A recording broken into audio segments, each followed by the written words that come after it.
Stick মেটিং করা mail পাখি দিয়ে অনেকেই নাকি ব্রিডিং করাতে সফল হয়েছেন। কেউ কেউ বলে স্টিক মেটিং করা পাখি কোনো কাজেই লাগে না। তো এই প্রশ্নের উত্তরে আপনি কি বলবেন? এই প্রশ্নের উত্তরে আমি বলবো, দুইজন ব্যক্তি দুই ধরনের উত্তর দিলেও দুইটা উত্তরই সঠিক। আপনি এখন আমাকে প্রশ্ন করবেন, কিভাবে ভাই, কেমনে সম্ভব, তাই না?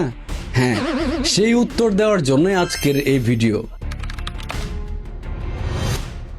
অনেকেই হয়তো লক্ষ্য করেছেন কিছু মেল পাখি থাকে যেগুলো স্টিক মেটিং বা ব্যান্ড রাবিং করে, কিন্তু পরে সেই পাখিটা আবার ফিমেল পাখির সাথেও ম্যাটিং করে।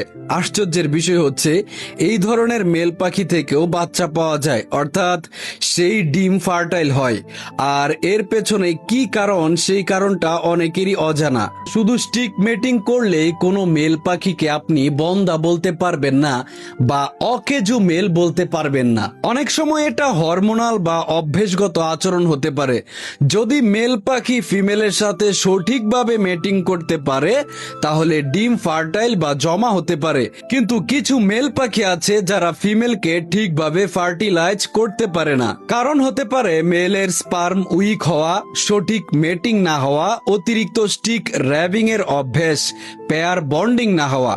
তাই সব স্টিক মেটিং করা মেল পাখিকে খারাপ বলা যাবে না। আসল বিষয় হলো ফিমেলের সাথে সাকসেসফুল মেটিং হচ্ছে কিনা। অর্থাৎ কিছু এই ধরনের মেল পাখি ফিমেলের সাথে মেটিং করলে সেই ডিম জমবে, আবার কিছু পাখির ডিম জমবে না। এটা নির্ভর করে ব্রিডিং ক্যাপাবিলিটি আর সাকসেসফুল মেটিং এর উপর। তাই স্টিক মেটিং করা সব মেলকে খারাপ বলা যাবে না, আবার সব মেল পাখিকে ভালো বলা যাবে না।